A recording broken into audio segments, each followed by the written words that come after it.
Jadi insyaAllah pagi ni kita nak bincang pasal apa? Iaitu bincang pasal kita dah bincang soal asas dalam ilmu Islam. Suara saya ni jelas tak jelas ni? Jelas tak? Jelas. Jelas tak? Jelas. Okey. Alhamdulillah. Risau pula saya sorang-sorang cakap ni. Risau. Main tau. Cakap sorang-sorang ni macam orang gila lah. Kan? Baik. Apa nama?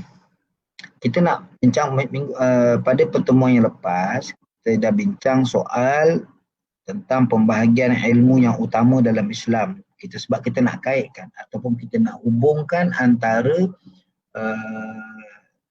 ilmu tasawuf dengan ilmu Islam yang utama.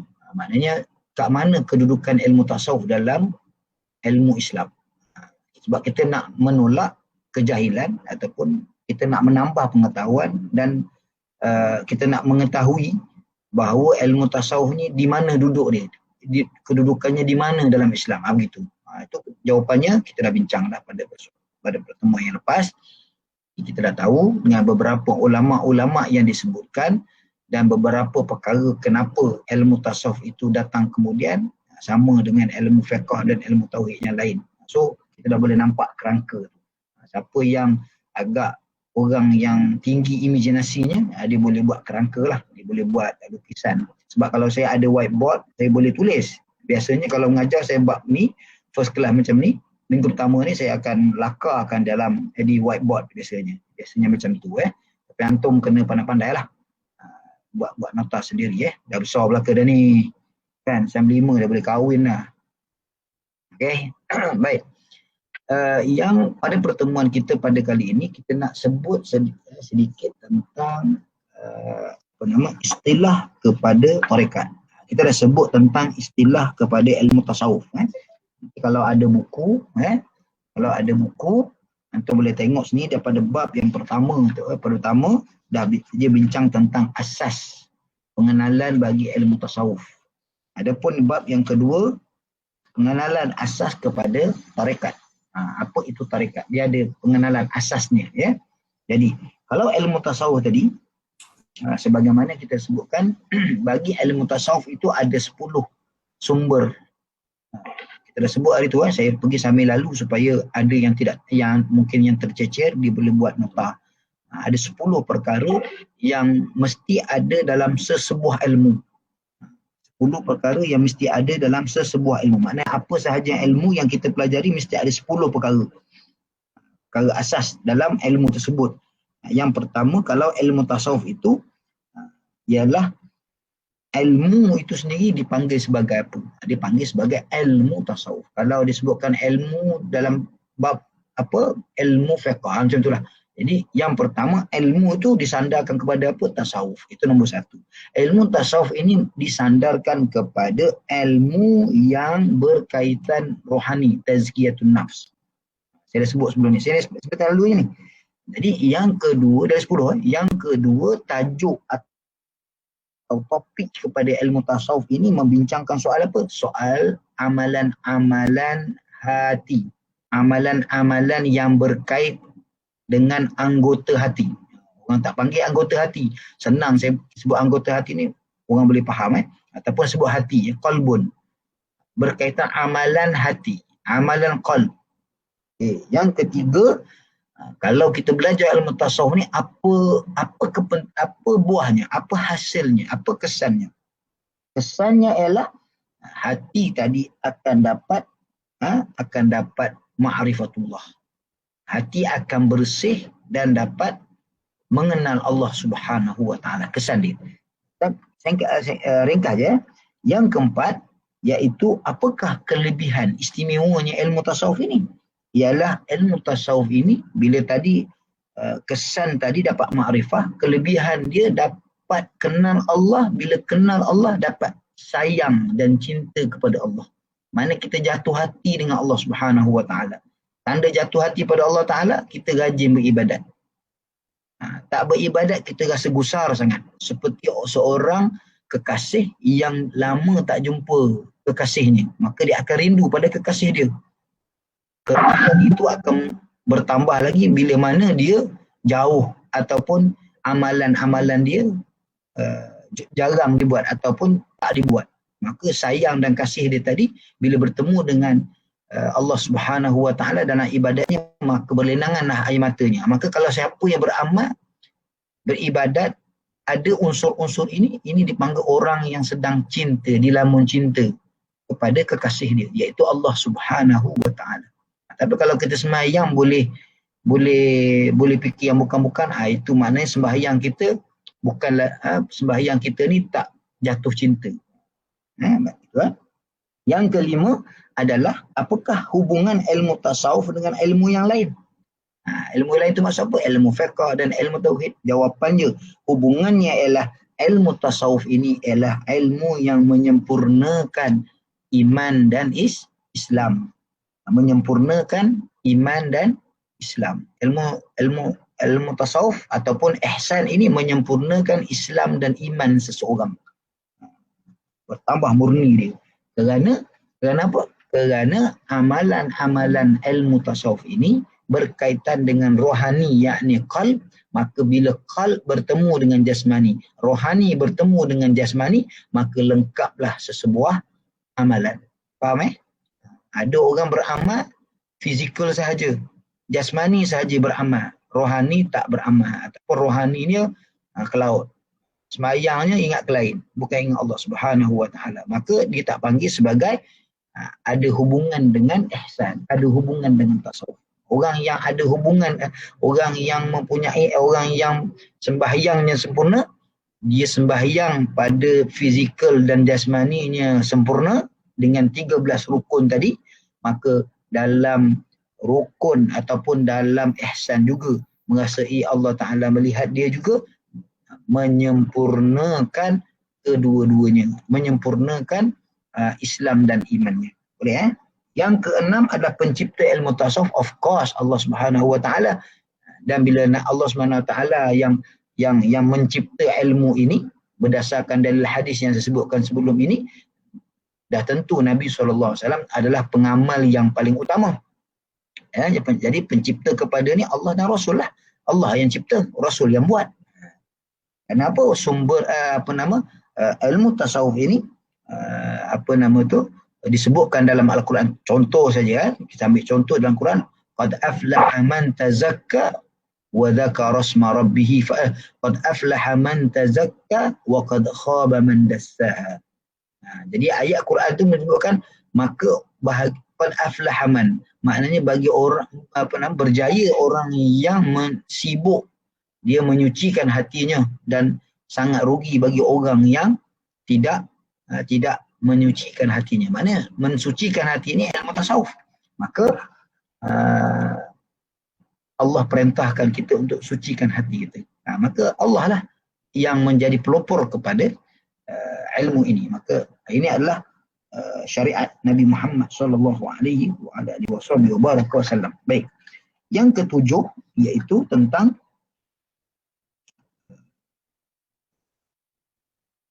nama bagi ilmu ini ialah yang disebut sebagai tasawuf, iaitu ilmu yang diambil dari perkataan sofa.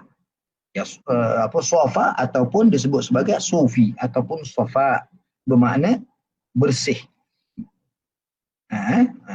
Kalau yang nombor satu tadi mula-mula tadi, iaitu ilmu tasawuf itu dia lebih kepada nama ilmu itu pada tazkiyatun nafs.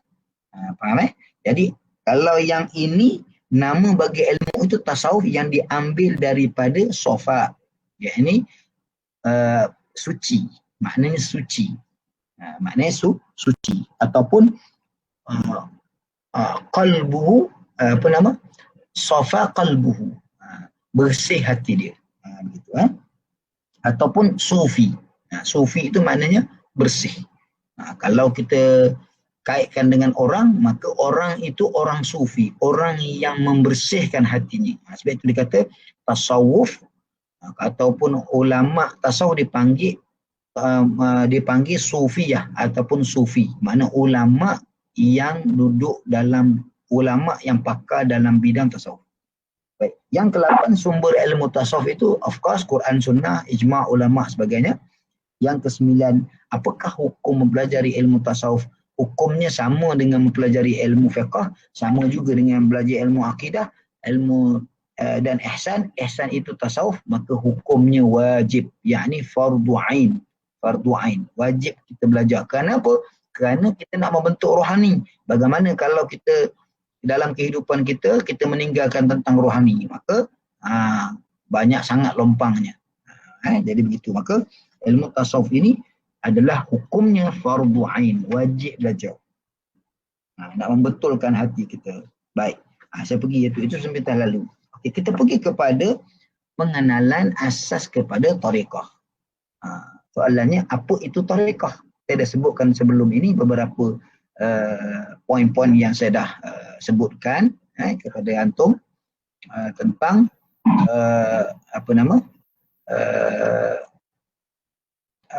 sebut sedikit lah tentang tarekat itu sendiri. Saya dah sebut. Maknanya ada sikit gambaran. Kali ini kita nak bincang tentang apa maksud ataupun definisi tarekat itu sendiri. Yang mana tasawuf tadi kita dah dapat sikit pengenalan. Dan hari ini kita nak sebut tentang tarekat itu sendiri. Tarekat itu sendiri kalau kita tengok dalam buku, kalau tengok dalam buku nanti memang ada. Saya tak nak baca. Yang antum boleh baca sendiri. Makna tarekat ini disebutkan oleh para ulama istilah dia. Bila sebut istilah, of course lah, istilah itu datang kemudian.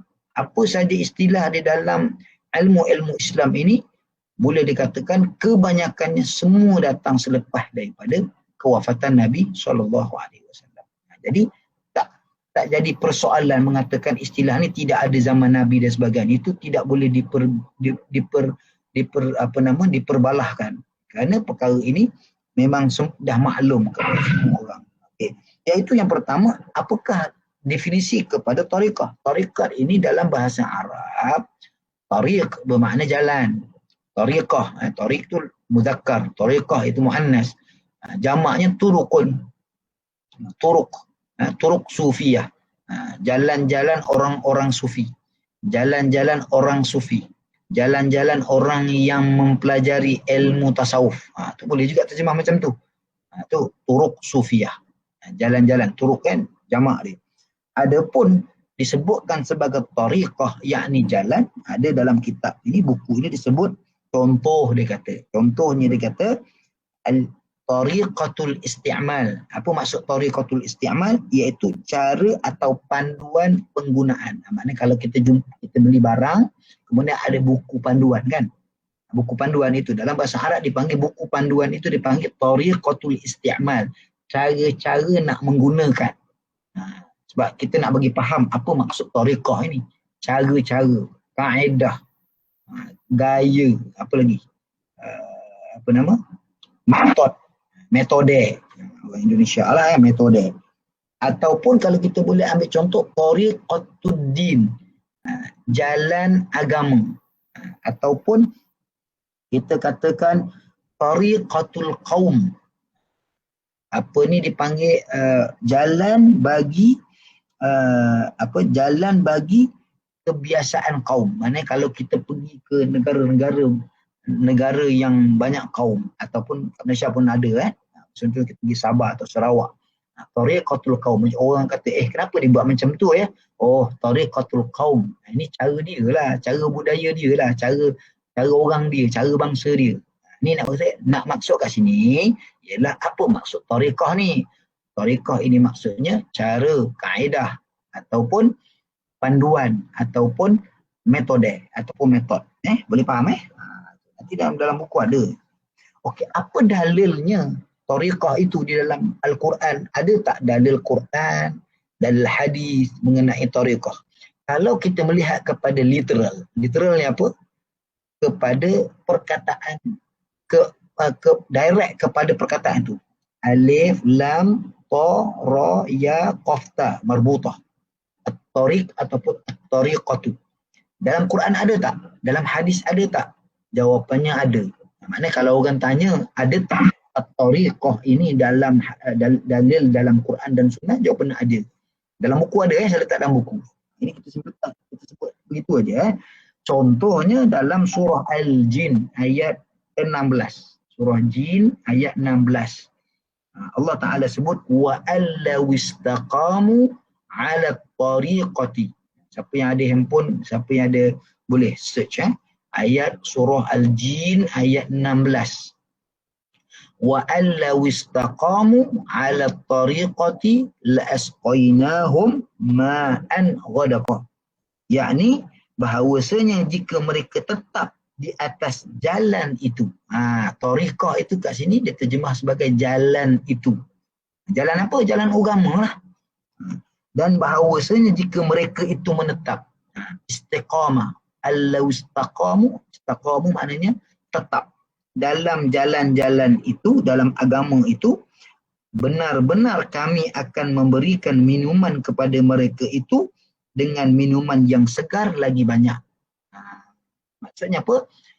Kalau kita duduk dalam satu-satu tariqah jalan agama, maka Allah Subhanahu wa Ta'ala akan kurnia kita pelbagai kebaikan-kebaikan. Dengan kebaikan itu, maka dibagikan kebaikan yang tersangat baik bagi kebaikan-kebaikan itu. Ini dalil bagi perkataan tariq. Sebab itu kalau ada orang tanya, tariqat ni ada tak zaman Rasulullah? Jawapannya, kalau paling mudah lah jawapannya, ada tu ayatnya. Surah Al-Jin ayat 16. Okey, kalau kita pergi kepada hadis. Hadis. Ada tak hadis? Ada. Dalam satu riwayat, dalam satu sebelum tu. Mungkin ada tanya lah, ustaz, satu je ke Quran sebut? Ada lagi. Yang saya katakan contoh aja. Banyak lagi ya. Ayat-ayat nanti awak baca buku lah. Dalam buku tu ada. Ada lagi yang lain, ayat lain. Tapi saya lebih suka sebut ayat ini. Sebab dia direct. Ayat lain pun direct juga. Tapi saya suka ayat ini. Ada 3-4. 3-4 tempat dalam Quran. Ataupun 5 tempat dalam Quran. Menyebutkan tentang perkataan tariq. Maka itu dalil dalam Al-Quran. Adapun dalam hadis, dalam hadis ada satu tempat. Ada lagi tempat lain. Ada yang ulama kata ada tempat lain. Ataupun digunakan kalimah yang lain. Tidak kau tariq tapi maksudnya sama. Kalau kita ambil perkataan yang sama, apa dia? Kita ambil dalam satu hadis. Yang Rasulullah sebut man salaka tariqan. Yang ni tariqan, dia tak ada ta marbutah. Man salaka tariqan yaltamisu fihi ilma sahhalallahu lahu tariqan ilal jannah. Sesiapa yang menjalani, tengok makna dia kata tariq itu maksudnya jalan, menjalani satu jalan Allah untuk mencari satu-satu ilmu, maka Allah memudahkan baginya jalan untuk ke syurga. Siapa yang melalui atau mengambil satu jalan daripada jalan-jalan Allah yang banyak, maka Allah kata Allah akan kurniakan dia kemudahan dalam perjalanan tersebut. Gitu. Allah mudahkan dia mencari ilmu tersebut. Sebab itu man salaka. Salaka itu lalui, mengambil. Kalau ulama tasawuf dia kata apa? Mengambil bai'ah ataupun mengambil janji untuk beramal dengan ilmu tasawuf. Itu kalau lebih spesifik lah. Begitu. Jadi dalam hadis ini menunjukkan bahawa maksudnya adalah jalan. Ayat Quran tadi pun maksudnya jalan. Dua-dua memberi maksud. Kedua-dua tadi memberi maksud. Kedua-dua yang memberi maksud jalan. Yakni cara, gaya, panduan, metod. Begitu. Jadi orang tanya tarikat itu apa maksud tarikat? Tarikat itu jalan, cara, sebuah cara. Maka okey, itu yang pertama dari sudut bahasa. Adapun dari sudut istilah. Dari istilah banyaklah. Saya ambil satu je. Saya tak nak ambil banyak. Panjang nanti ceritanya. Iaitu saya ambil daripada Syekh Najmuddin Al-Kubra. Syekh Najmuddin Al-Kubra ni wafat pada tahun 618 Hijrah. 618 Hijrah. 618 Hijrah. Jadi 618 Hijrah ini apa nama? Syekh Najmuddin Al-Kubra.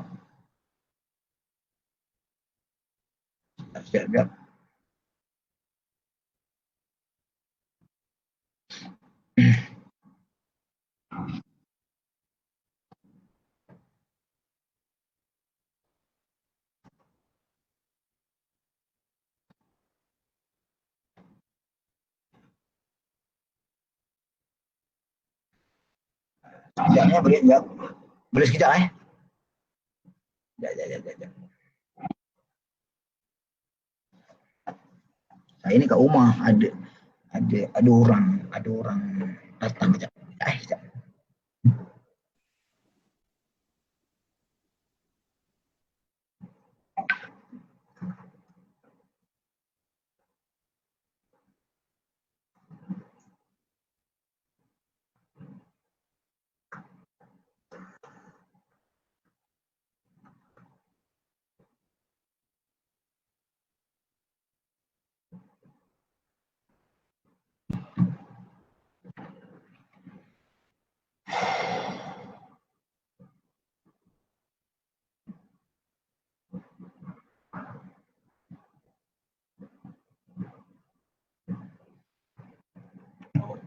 Okey. Dia tak tekan loceng, biar kita tekan loceng. Okay, baik. Terusnya iaitu berkenaan dengan apa tadi? Dengan Syekh Najmuddin Al-Kubra. Syekh Najmuddin Al-Kubra 618 Hijrah. Dia wafat. Dia meninggal pada 618 Hijrah. Apa kata dia? Makna katanya apa? Maksud tarikat itu dia sudah istilah. Apa dia kata? Iaitu at-tariqatu hiya taqwa. Dia kata, orang tanya dia, apa itu tariqah? Jawapannya, tariqah itu takwa lah. Dia kata itu. Kenapa dia kata takwa? Kerana jalan kita untuk mendekati Allah Subhanahu Wa Taala banyak jalan. Ada orang dia nak dekat pada Allah, dia nak sayang Allah, dia nak rindu pada Allah, dia nak takarrub kepada Allah dengan cara apa? Cara sayang. Cara dia mahabbah. Cara dia memilih jalan untuk dia sayang pada Allah Subhanahu Wa Taala. Dah bunyi loceng dah pula. Sekejap gangguan betul lah.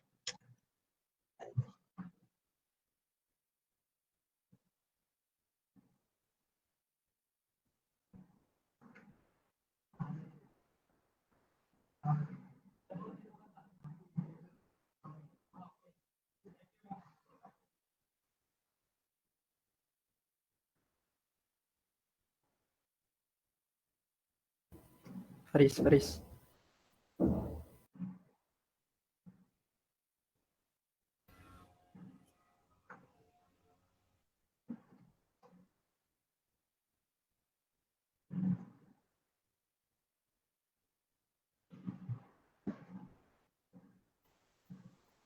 Ada Luqman.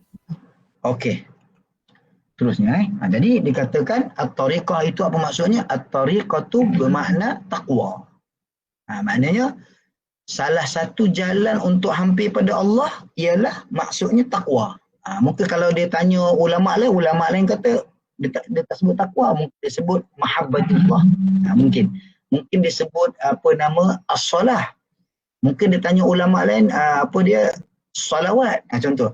Mungkin dia sebut zikrullah, mungkin macam tu. Jadi kan zikir, tilawatul Quran, taqwa, mahabbatullah, ini kan jenis-jenis ataupun cara-cara. Banyak cara kita nak dekat pada Allah Ta'ala. Jadi sebab itu Syekh Najmuddin Al-Kubra ini bila ditanya tentang ma'na tariqah, dia kata at-tariqatu hiya taqwa. Cuma dia bahaskan sikit. Apa maksud taqwa, dia kata. At-taqwa huna at-taqwa ila Allah Ta'ala min qat'il manazil wa tarqi fil maqamat. Dia terjemahkan apa yang dimaksudkan taqwa dalam ilmu tarikat, dalam tarikat. Dikatakan bahawa tarikat itu ialah melakukan taqwa dan perkara-perkara yang dapat menghampirkan diri anda kepada Allah yang pasti melalui berbagai rintangan dan berbagai maqam, berbagai keadaan, berbagai keadaan yang akan dilalui bagi seseorang. Maknanya takwa ini satu perjalanan yang mana pasti dia akan melalui pelbagai rintangan dalam kehidupan dia. Untuk menjadi seorang yang bertakwa, dia mesti lalu rintangan-rintangan ini. Itulah yang dikatakan sebagai takwa. Dan takwa itulah maksud kepada tarikat. Maknanya orang-orang yang bertarikat, kalau dia beramal dengan ilmu. Sebab ada orang bertarekat, dia beramal tanpa ilmu. Dia beramal aja, dia tak faham pun. Bila kita tanya tarekat tu apa, entah. Tarekat lah. Tak boleh, dia kena tahu. Apa itu tarekat? Tarekat ini satu jalan untuk menghampirkan diri pada Allah. Antara salah satu jalan menghampirkan diri pada Allah dengan takwa. Takwa ini apa? Takwa ialah melalui pelbagai rintangan untuk hampir kepada Allah Subhanahu Wa Taala. Boleh faham? Jadi kalau kita melihat kepada istilah atau maksud kepada tarekat, ada masalah tak kat sini? Ada unsur kesesatan tak kat situ? Tak ada kan? So macam mana orang boleh katakan tarekat tu sesat? Itu yang pelik tu. Itu sangat pelik. Sebab itu saya sebut pada awal lagi bahawa tarekat ini diambil oleh orang-orang yang tertentu, dijadikan. Dia mengambil kesempatan terhadap tarekat untuk diselewengkan orang lain. Itu saya kata tadi. Saya kata pada itu lagi. Bahawa inilah. Sebab kalau kita melihat kepada definisi tarekat, istilah tarekat, ulama-ulama tasawuf bagi pandangan tentang tarekat, Masya Allah, benda yang sangat baik dan teramat baik kerana dia membincangkan soal rohani, membentuk hati kita menjadi akhlak yang baik. Tiba-tiba datang beberapa orang yang tak faham tentang agama, menunggang agama mereka dengan menisbahkan diri ataupun mengambil tarekat itu menjadi kesempatan untuk dia menarik orang, nak kekayaan dan sebagainya. Maka disalahgunakan. Akhirnya nama tarekat itu dicemari oleh orang-orang yang begini. Sebab itu tarekat itu tak salah. Tarekat itu sangat baik. Itu contohlah.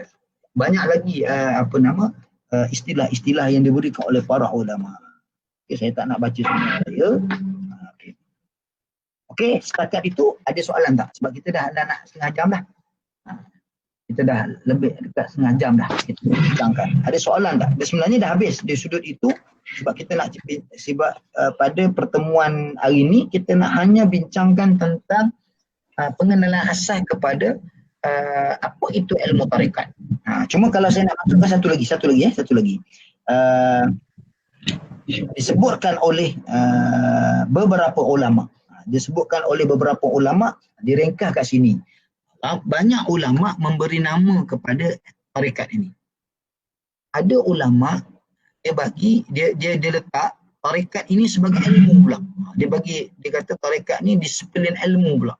Sedangkan tarekat saya dah sebut pada awal lagi. Harap-harap antum dapat ingatlah. Tasawuf ilmunya, tarekat itu amalannya. Amalannya apa maksudnya? Cara-cara beramal. Panduan kepada ilmu tasawuf itu nak beramal, gunakan tarekat lah. Kalau kita beli laptop, laptop ni tasawuf lah contoh itu. Buku panduan untuk beramal di dalamnya, buku panduan itu tarekat lah.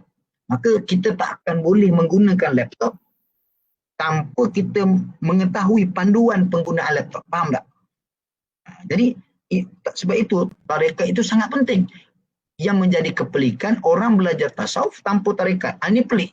Macam mana dia belajar ilmu tasawuf tanpa tarekat? Sedangkan tarekat lah yang membahaskan bagaimana nak beramal dalam ilmu tasawuf. Ni ramai orang tak faham ni. Termasuklah ustaz-ustaz pun ada. Sebahagian besar yang tak faham perkara ni. Kerana dia mengasingkan antara tasawuf dan tarekat. Allergi betul dia dengan tarekat ni. Sama juga saya bagi contoh. Kalau orang tanya, macam mana boleh jadi macam tu? Ya ke? Dia kata. Okey, senang je. Dalam fiqh, ilmunya fiqh. Cara beramal fiqh, kita nak ikut siapa? Kita nak guna kaedah siapa?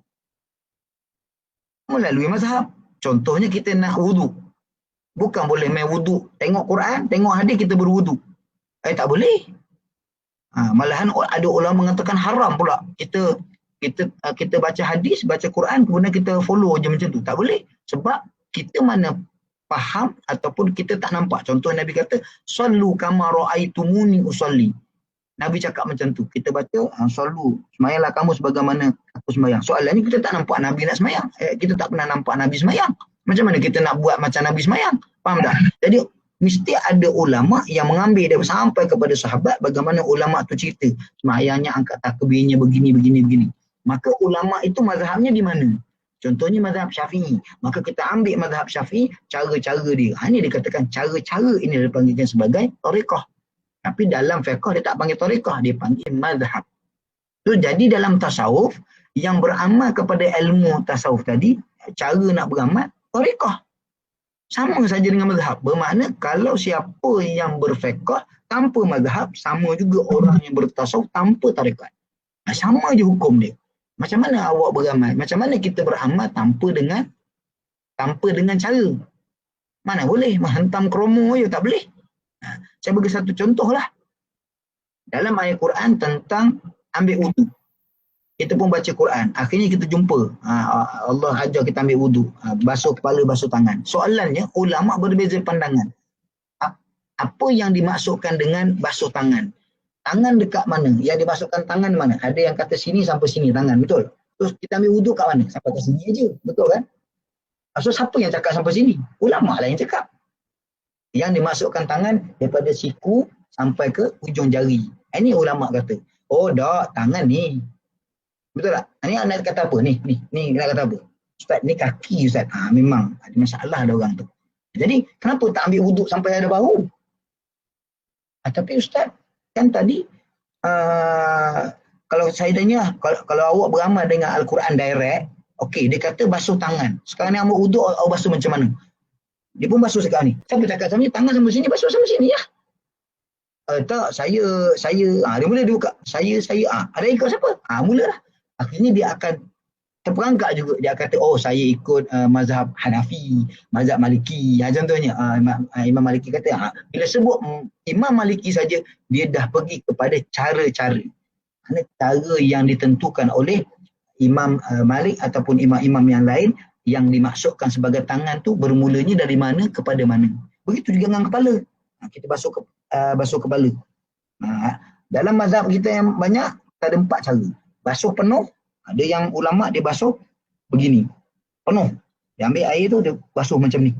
Ke belakang dan ke depan. Ada yang begini saja. Ada yang begini saja. Imam Syafi'i senang.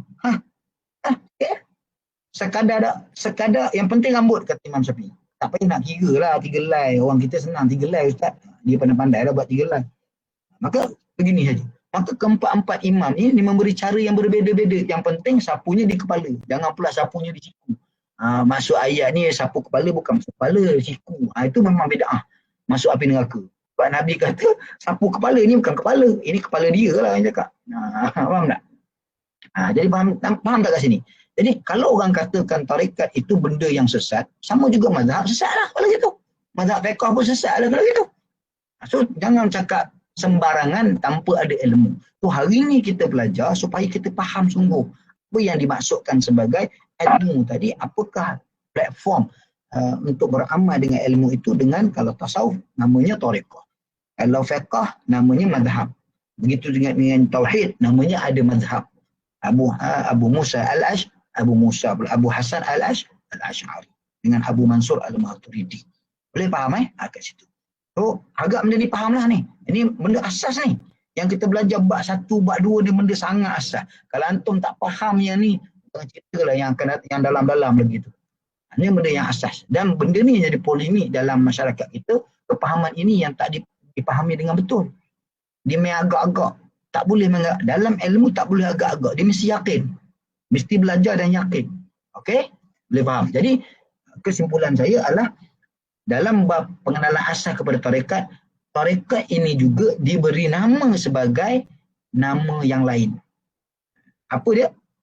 Ataupun ada ulama kata kalau sebut ilmu tarekat itulah ilmu tasawuf, kata dia. Kalau sebut ilmu tasawuf itulah ilmu tarekat. Kalau disebutkan ilmu ma'rifah itulah ilmu tasawuf. Siapa sebut ilmu ma'rifah itulah tarekat. Maknanya dia dengan pelbagai istilah-istilah yang disebutkan itu berbalik kepada masing-masing. Contohnya ilmu hakikat, ilmu ma'rifah, ilmu nafi', ilmu batin, ilmu qalb, ilmu iman, ilmu khusyuk, ilmu yaqin. Itu berbalik kepada ilmu tasawuf. Tapi mungkin ada yang tanya, Ustaz, apa ulang balik Ustaz yang mula-mula tadi ilmu makrifat? Nampak macam lepat je. Ini masalah. Saya katakan tadi, awal-awal lagi saya dah kata, ramai orang suka menggunakan istilah-istilah tasawuf. Ilmu makrifat ni ilmu tasawuf. Ada orang mengambil kesempatan, faham tak, dia mencuri. Dia ambil perkataan itu, dia jaja mana-mana supaya orang boleh apa? Orang boleh jadi fan club dia. Oh, hebatlah cakap makrifat lah. Kita pula jahil murakkab. Kan? Kita jahil murakkab pula. Main dengar makrifat. Oh, hebat orang ni. Ni mesti kasyaf pula dah. Kasyaf pula. Ini ilmu laduni ni. Oh, ilmu laduni mesti wali. Pula dah wali pula. Ini orang-orang yang kita ni yang jahil sebenarnya. Orang tu dah dakwa macam-macam pelik-pelik. Orang tu dakwa macam-macam. Ilmu makrifat, ilmu hakikat. Padahal ilmu makrifat dan ilmu hakikat ni memang ada. Tapi perbahasannya kalau orang yang mengajar itu bercakap melalui nafsu dia, bercakap melalui dampingan-dampingan syaitan dan jin, maka olahan dia akan menjadi perkara yang menyesatkan kita. Lepas tu tengok dia punya perbahasan dia pelik-pelik. Akhirnya tak semayang. Akhirnya agama kita ni kita boleh pilih macam mana. Boy, senang lah. Kan? Nampak? Nabi pun yang masuk syurga pun Nabi semayang. Tiba-tiba dia kata asal agama Islam ni tak ada semayang pun. Oh, pandai. Tapi ada orang yang percaya yang tu pelik tu. Kalaulah orang itu bodoh, orang yang ikut lagi bodoh. Kan? Kan? Itu senang aja. Sipir dia. Saya tak nak cakap macam tu. Nanti kan korang viral juga kan. Jadi nak katakan bahawa kita jangan terpengaruh dengan istilah. Maknanya istilah ini atau apa guna dia. Contohlah saya bagi satu contoh kan. Ta'assub dengan fanatik. Apa beza dia? Apa beza dia? Ta'assub. Mungkin ada yang terjemah. Ustaz, ta'assub ni berlebih-lebihan Ustaz. Dia macam ta'assub. Kalau seorang guru tu, guru dia je. Tak ada orang lain dah. Kan? Kita kata ta'assub kan. Fanatik mana fanatik? Oh, fanatik ni Ustaz.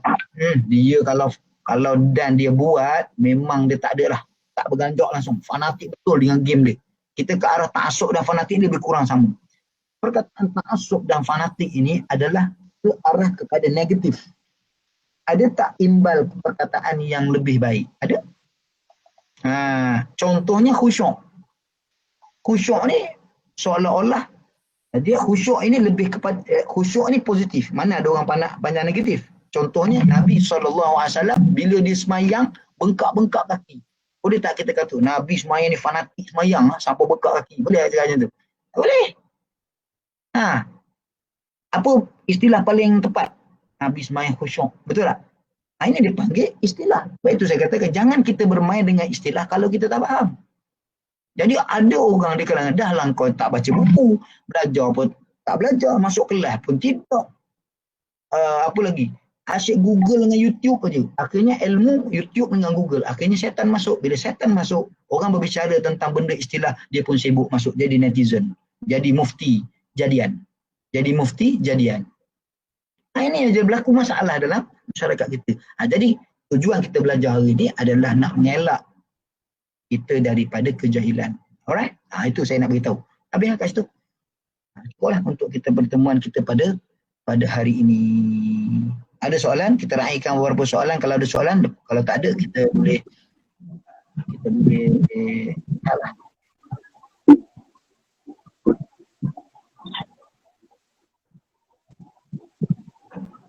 Anybody? Any question?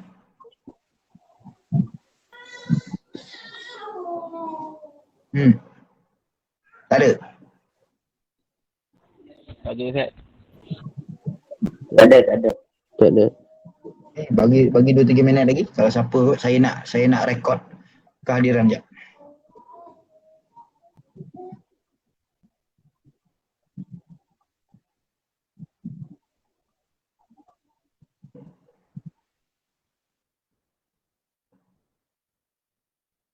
Kalau ada soalan boleh bersuara Siapa nak tanya soalan bersuara. Dia pagi-pagi ni saya pun tak yakin lah korang ni. Betul ke ada kat depan ni risau pula dan kan.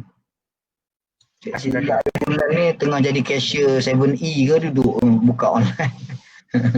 Korang kira korang ni.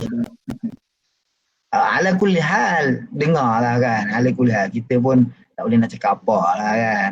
Zaman online kan.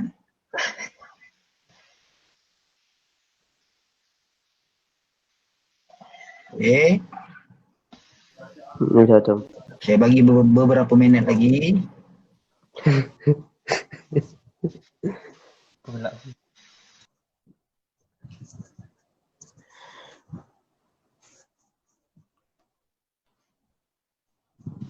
Sorry.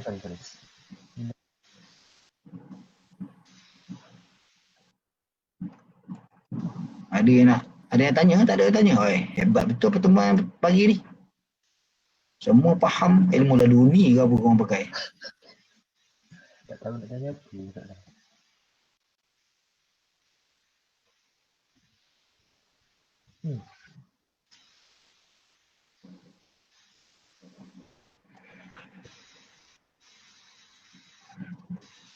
Ada lagi? Ada yang nak bertanya lagi? Ada tu. Alhamdulillah. Macam Semua faham. semua faham? Bagus. Betul ke faham ni? Risau kan. Sorry.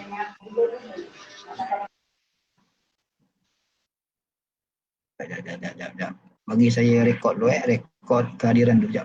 Beri Azmi kau nak tanya.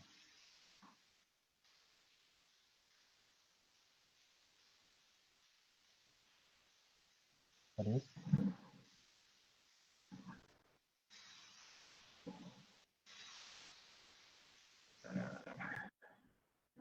Okey, semalam clear berkenaan dengan pemarkahan kita punya pemarkahan untuk SEM ni. Grup Idus dapat tak? Tak. Lagi. Dapat tak dapat? Suludin, geng Suludin dapat tak? Pemarkahan. Tak dapat Ustaz. Nanti saya masuk dalam grup Oh, satu lagi lupalah saya nak bagi nombor akaun lah. Orang dah. Suludin. Dah. Sorry dah. Yang Orang nak bagi Bahasa dah. Arab Bahasa Arab belum lagi Ustaz. nanti saya bagi dalam grup Baik. Baik Ustaz. Wajib baik. Ya. Okey, kita dah. Bola tu. Kalau tak ada apa-apa, sekadar ini pertemuan kita pada pagi ini, insya-Allah kita akan sambung pada pertemuan akan datang. Hari ni ada ke ni? Ini lah sekarang. Astaghfirullahalazim. Esok lusa lah atau minggu depan lah insya-Allah. Jumpa lagi insya-Allah. Assalamualaikum warahmatullahi taala wabarakatuh. Waalaikumsalam warahmatullahi Update dalam grup masing-masing kehadiran. Okey Ustaz. Update dalam kehadiran masing-masing Ya, Ustaz. Okey, sama.